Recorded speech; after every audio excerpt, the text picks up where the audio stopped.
അസ്സലാമലൈക്കും, welcome back. എല്ലാവർക്കും നമ്മുടെ പുതിയൊരു വീഡിയോയിലേക്ക് സ്വാഗതം. ഇന്ന് ഞാൻ എത്തിയിട്ടുള്ളത് നമുക്ക് എല്ലാവർക്കും വളരെ എളുപ്പത്തിൽ തയ്യാറാക്കാൻ പറ്റിയിട്ടുള്ള നല്ലൊരു പുഡിങ്ങിൻ്റെ റെസിപ്പി ആയിട്ടാണ്. പിന്നെ ഈ ഒരു പുഡിങ്ങിൻ്റെ മെയിൻ ഇൻഗ്രീഡിയൻസ് എന്ന് പറയുന്നത് കപ്പയാണ് കേട്ടോ. അപ്പോൾ കപ്പ ചേർത്തിട്ടാണ് നമ്മൾ ഈ ഒരു പുഡിങ് റെഡിയാക്കിയിട്ടുള്ളത്. അതുകൊണ്ട് തന്നെ 100 രൂപക്കും താഴെ മാത്രം ചിലവ് വരുന്ന രീതിയിലാണ് കേട്ടോ ഈ ഒരു പുഡിങ്ങിൻ്റെ കോസ്റ്റ് എന്ന് പറയുന്നത്. പിന്നെ അത് മാത്രമല്ല നല്ല ടേസ്റ്റാണ് കേട്ടോ ഈ ഒരു പുഡിങ് കഴിക്കാൻ.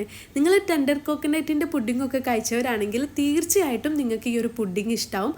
അപ്പോൾ എല്ലാവരും എന്തായാലും ഇതൊന്ന് ട്രൈ ചെയ്ത് നോക്കണം. ഞാൻ 100% പറയാണ്, നിങ്ങൾ ട്രൈ ചെയ്യുകയാണെങ്കിൽ നിങ്ങൾക്ക് തീർച്ചയായിട്ടും ഇഷ്ടമാവും കേട്ടോ.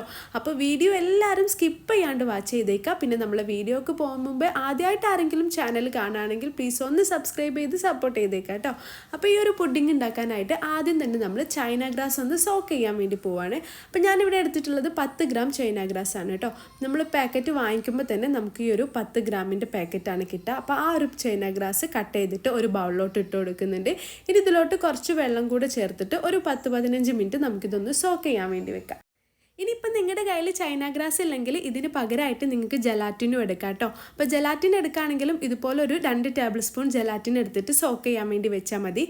അടുത്തതായിട്ട് നമുക്ക് ഈ കപ്പയൊന്ന് ഗ്രേറ്റ് ചെയ്തെടുക്കണം. ഞാൻ എടുത്തിട്ടുള്ള ഈ ഒരു പീസിന് ഏകദേശം 10-15 രൂപയൊക്കെ ഉള്ളൂ കേട്ടോ. ഇനിയിപ്പോൾ ഇതാ നമ്മുടെ ഗ്രേറ്ററിൻ്റെ ഈ ഒരു വലിയ ഭാഗം ഉണ്ടല്ലോ അതിൽ വെച്ചിട്ടാണ് കേട്ടോ ഗ്രേറ്റ് ചെയ്തെടുക്കുന്നത്. അപ്പോൾ നിങ്ങൾ ഗ്രേറ്റ് ചെയ്യുമ്പോഴും ഇതുപോലെ ഈ ഒരു സൈഡിൽ വെച്ചിട്ട് തന്നെ വേണം ഗ്രേറ്റ് ചെയ്തെടുക്കാൻ. അപ്പോൾ അതാ ഞാൻ മൊത്തമായിട്ടും ഗ്രേറ്റ് ചെയ്തെടുക്കുന്നുണ്ട് കേട്ടോ. അപ്പം ഞാൻ ഇതിലെടുത്തിട്ടുള്ള എല്ലാ മെഷർമെൻറ്റും 1/2 ലിറ്റർ പാലിലോട്ട് കണക്കാക്കിയിട്ടാണ് കേട്ടോ എടുത്തിട്ടുള്ളത്. അപ്പോൾ നിങ്ങൾ 1/2 ലിറ്റർ പാലെടുക്കുകയാണെങ്കിൽ ഇതുപോലെ തന്നെ മെഷർമെൻ്റ് ഒക്കെ കണക്കാക്കിയിട്ട് ചെയ്യുക. ഇനിയിപ്പോൾ 1 ലിറ്ററൊക്കെ എടുക്കുകയെന്നുണ്ടെങ്കിൽ 20 ഗ്രാം ചൈന ഗ്രാസ് വരെ ചേർക്കണം കേട്ടോ. അപ്പോൾ 1/2 ലിറ്റർ പാലിലേക്കാണ് ഒരു പാക്ക് ചൈന ഗ്രാസ് 10 ഗ്രാമിൻ്റെ ഒരു പാക്കറ്റ് നമ്മൾ ചേർത്ത് കൊടുക്കുന്നത്. ഇനി നമ്മൾ ഗ്രേറ്റ് ചെയ്ത് വെച്ചിട്ടുണ്ടായിരുന്ന ആ ഒരു കപ്പ നല്ല രീതിക്കൊന്നൊന്ന് വാഷ് ചെയ്തെടുക്കാം. ഞാനിവിടെ 3 തവണയായിട്ടാണ് കേട്ടോ വാഷ് ചെയ്തെടുക്കുന്നത്. ഇതിങ്ങനെ ചെയ്യുന്ന എന്തിനാന്ന് വെച്ചാൽ ഇതിലടങ്ങിയിട്ടുള്ള എക്സ്ട്രാ വരുന്ന ആ ഒരു സ്റ്റാർച്ചൊക്കെ പോകാൻ വേണ്ടിയിട്ടാണ്. അപ്പം നിങ്ങൾ ഈ ഒരു പുഡിങ് ഉണ്ടാക്കുന്ന ടൈമിൽ എന്തായാലും ഇതുപോലൊരു 3 തവണ വാഷ് ചെയ്ത് ഒന്ന് സ്ട്രെയിൻ ചെയ്തിട്ട് വേണം കേട്ടോ എടുക്കാൻ വേണ്ടിയിട്ട്. ഇനിയിപ്പോൾ ആരും പെട്ടെന്ന് പണി കഴിയാനായിട്ട് അതൊരിക്കലും ഡയറക്റ്റ് ചേർത്ത് കൊടുക്കരുത്. ഇപ്പം നമ്മുടെ കൂട്ടത്തിൽ പലർക്കും ഡൗട്ട് ഉണ്ടാവും, നമ്മളിങ്ങനെ കപ്പ ചേർക്കുന്ന സമയത്ത് അതിൻ്റെ ആ ഒരു ടേസ്റ്റ് ഉണ്ടാവില്ലേ, അല്ലെങ്കിൽ പെർഫെക്റ്റ് ആയിട്ട് കിട്ടുമെന്നൊക്കെ. പക്ഷെ അങ്ങനെ ഒന്നുമില്ല കേട്ടോ, നമുക്ക് നല്ല പെർഫെക്റ്റ് ആയിട്ട് തന്നെ കിട്ടും. ഈ ഒരു പുഡിങ് നിങ്ങൾ ഒരൊറ്റ തവണ ഉണ്ടാക്കി കഴിച്ചാൽ പിന്നെയും കഴിക്കും കേട്ടോ. ഇത് കപ്പയാണെന്ന് തീരെ തന്നെ തോന്നില്ല, അത്രയ്ക്ക് ടേസ്റ്റാണ് കേട്ടോ. ഞാൻ ഇതിൽ സ്റ്റാർട്ടിങ്ങിൽ പറഞ്ഞ പോലെ തന്നെ ടെൻഡർ കോക്കനട്ടിൻ്റെ ഒരു ഫ്ലേവറാണ് ഈ ഒരു പുഡിങ്ങിനുള്ളത്.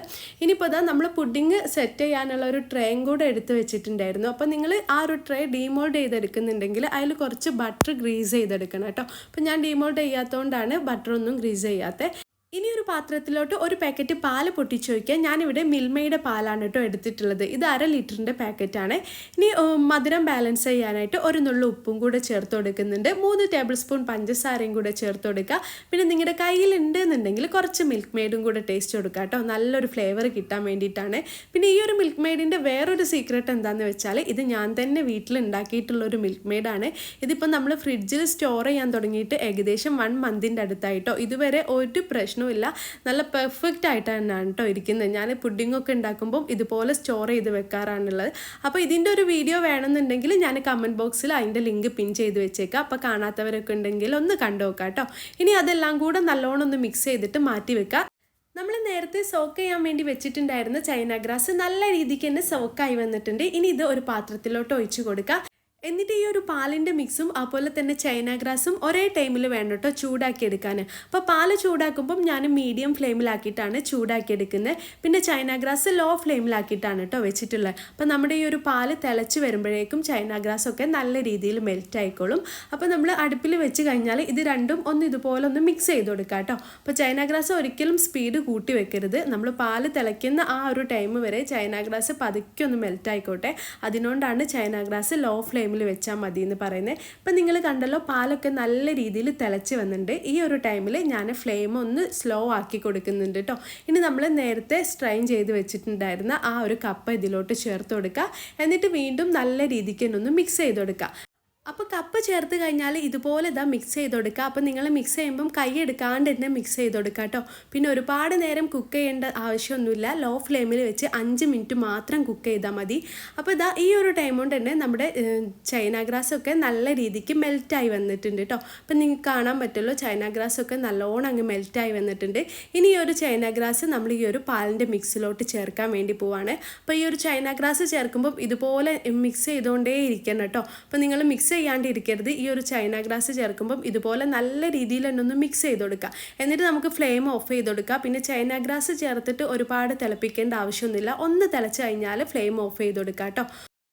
ഇനി ആ ഒരു ചൂടോട് കൂടെ തന്നെ നമ്മൾ ഏത് പാത്രത്തിലാണ് സെറ്റ് ചെയ്തെടുക്കുന്നത് ആ ഒരു പാത്രത്തിലോട്ട് ഒഴിച്ചു കൊടുക്കുക. അപ്പോൾ ഞാൻ നേരത്തെ മാറ്റി വെച്ചിട്ടുണ്ടായിരുന്ന ആ ഒരു ട്രേയിലോട്ട് ഈ ഒരു മിക്സ് നല്ലോണം മിക്സ് ചെയ്തിട്ട് ഒഴിച്ചു കൊടുക്കുന്നുണ്ട് കേട്ടോ. അപ്പം നമ്മൾ പുഡിംഗ് ഉണ്ടാക്കിയിട്ടുള്ള ഈ ഒരു പാത്രത്തിൽ ഒട്ടും തന്നെ ഒട്ടിപ്പിടിക്കുക കരിഞ്ഞു പോവുക ഒന്നും ഉണ്ടായിട്ടില്ല. നല്ല പെർഫെക്റ്റ് ആയിട്ടാണ് കേട്ടോ കിട്ടിയിട്ടുള്ളത്. അത് നിങ്ങൾക്ക് കറക്റ്റ് കാണാൻ വേണ്ടിയിട്ടാണ് ഞാൻ ആ ഒരു പാത്രം ഈ വീഡിയോയിൽ കാണിച്ചിട്ടുള്ളത്. ഇനിയിപ്പോൾ ഇതാ നമ്മുടെ ഈ ഒരു പുഡിംഗ് ഒന്ന് ചൂടാറിയ ശേഷം അതിൻ്റെ മുകളിലോട്ട് നമ്മൾ കുറച്ച് ഡെസിക്കേറ്റഡ് കോക്കനട്ടും കൂടെ ചേർക്കുന്നുണ്ട്. അപ്പോൾ ഇത് ഓപ്ഷണലാണ് കേട്ടോ, വേണമെങ്കിൽ മാത്രം ചേർത്താൽ മതി. ഇനിയിപ്പോൾ ഇതാ ഗാർണിഷിങ്ങിനായിട്ട് ഞാൻ കുറച്ച് പിസ്തയാണ് കേട്ടോ അതിൻ്റെ ടോപ്പിൽ ചേർത്ത് കൊടുക്കുന്നത്. ഇനിയിപ്പോൾ നിങ്ങളുടെ കയ്യിൽ ഏത് നട്ട്സ് ആണെങ്കിലും അത് വെച്ചിട്ട് ഡെക്കറേറ്റ് ചെയ്തെടുക്കുക. അടുത്തതായിട്ട് നമുക്ക് ഈ പുഡിംഗ് ഒന്ന് തണുപ്പിച്ചെടുക്കണം. അതിനായിട്ട് ഞാനൊന്ന് ഒരു റാപ്പർ ഉപയോഗിച്ചിട്ട് ഒന്ന് റാപ്പ് ചെയ്തെടുക്കുന്നുണ്ട് കേട്ടോ. അപ്പോൾ അതിൻ്റെ മുകൾ ഭാഗമൊക്കെ നല്ല രീതിയിൽ കവർ ചെയ്ത ശേഷം ഫ്രിഡ്ജിൽ ഒരു 3 മണിക്കൂർ സെറ്റ് ആവാൻ വേണ്ടി വെച്ചിട്ടുണ്ടായിരുന്നു. അപ്പോൾ നിങ്ങൾ പുഡിംഗ് സെറ്റാക്കാൻ വേണ്ടി വെക്കുമ്പം എപ്പോഴും ഇതുപോലെ ഫ്രിഡ്ജിൽ തന്നെ വെക്കണം കേട്ടോ. ഒരിക്കലും ഫ്രീസറിൽ വെക്കരുത്. ഫ്രീസറിൽ വെച്ചാൽ കറക്റ്റ് ആ ഒരു പെർഫെക്ഷനിൽ കിട്ടില്ല. അപ്പോൾ നിങ്ങളെല്ലാവരും ഫ്രിഡ്ജിൽ തന്നെ വെക്കുക. അപ്പോൾ 3 മണിക്കൂറിന് ശേഷം നമ്മൾ ഈ ഒരു പുഡിംഗ് പുറത്തോട്ട് എടുത്തിട്ടുണ്ടായിരുന്നു. നല്ല രീതിക്ക് തന്നെ ഒന്ന് സെറ്റായി വന്നിട്ടുണ്ട് കേട്ടോ. പിന്നെ ഇതിൻ്റെ ടേസ്റ്റിനെ പറ്റി പറയുകയാണെങ്കിൽ ഒരു രക്ഷയില്ല കേട്ടോ, അടിപൊളിയാണ്. വേണമെങ്കിൽ ഒരു മസ്റ്റ് ട്രൈ ഐറ്റം തന്നെ പറയാം. നമ്മുടെ വീട്ടിൽ പെട്ടെന്നൊരു ഗസ്റ്റ് വരാം, അല്ലെങ്കിൽ ഒരു ചെറിയ പാർട്ടി ഫംഗ്ഷനൊക്കെ ഉണ്ടെങ്കിൽ നമുക്ക് സ്റ്റാർ ആവാൻ പറ്റിയിട്ടുള്ള ഒരു പുഡിംഗ് ആണ് കേട്ടോ ഇത് കഴിച്ചു കഴിഞ്ഞാൽ കപ്പനെ കൊണ്ടാണ് ഇത് ഉണ്ടാക്കിയതെന്ന് ആരും തന്നെ പറയില്ല കേട്ടോ, അത്രയ്ക്ക് ടേസ്റ്റാണ്. അപ്പോൾ എല്ലാവരും എന്തായാലും ഒന്ന് ട്രൈ ചെയ്യുക, എന്നിട്ട് എനിക്ക് ഫീഡ്ബാക്ക് അറിയിക്കുക. അപ്പം നമ്മുടെ വീഡിയോസൊക്കെ ഇഷ്ടമാണെങ്കിൽ ഒന്ന് ലൈക്ക് ചെയ്തേക്കാം. നിങ്ങളുടെ ഫ്രണ്ട്സിനും ഫാമിലിക്കും റിലേറ്റീവ്സിനും ഒക്കെ ഒന്ന് ഷെയർ ചെയ്ത് സപ്പോർട്ട് ചെയ്തേക്കാം. പിന്നെ ഈ ഒരു വീഡിയോ കണ്ടു കഴിഞ്ഞാൽ എന്തെങ്കിലും കമൻ്റ് ആയിട്ടിടണം കേട്ടോ. ഈ വീഡിയോ മാത്രമല്ല, എൻ്റെ എല്ലാ വീഡിയോസ് കണ്ടു കഴിഞ്ഞാലും എന്തെങ്കിലും കമൻ്റ് ആയിട്ടൊക്കെ ഇടാം. നിങ്ങളുടെയൊക്കെ കമൻസും അതുപോലെ തന്നെ ലൈക്കും ഒക്കെ ഉണ്ടെങ്കിൽ നമ്മുടെ വീഡിയോസ് ഒരുപാട് പേരിലേക്ക് എത്തുള്ളൂ. നമ്മുടെ ഈ ഒരു ചാനലിൽ ഒരുപാട് പുഡിംഗ് റെസിപ്പീസും അതുപോലെ തന്നെ റൈസ് ഐറ്റംസും ഒക്കെ ചെയ്തിട്ടുണ്ട്. അപ്പോൾ കാണാത്തവരൊക്കെ ഉണ്ടെങ്കിൽ ഒന്ന് കണ്ടു നോക്കാം. പിന്നെ നിങ്ങൾക്ക് പുതുതായിട്ട് എന്തെങ്കിലും റെസിപ്പീസ് ട്രൈ ചെയ്യണമെന്നുണ്ടെങ്കിൽ കമൻ്റായിട്ട് അറിയിക്കുക. ഞാൻ നെക്സ്റ്റ് വീഡിയോയിൽ അത് ചെയ്യുന്നതായിരിക്കും കേട്ടോ. അപ്പോൾ ഇൻഷാ അല്ലാ ഇന്നത്തെ നമ്മുടെ വീഡിയോ ഇത്രയേ ഉള്ളൂ. പുതിയ നല്ലൊരു വീഡിയോ ആയിട്ട് അല്ലെങ്കിൽ നല്ലൊരു വ്ലോഗുമായിട്ട് വീണ്ടും കാണാം. Take care, by.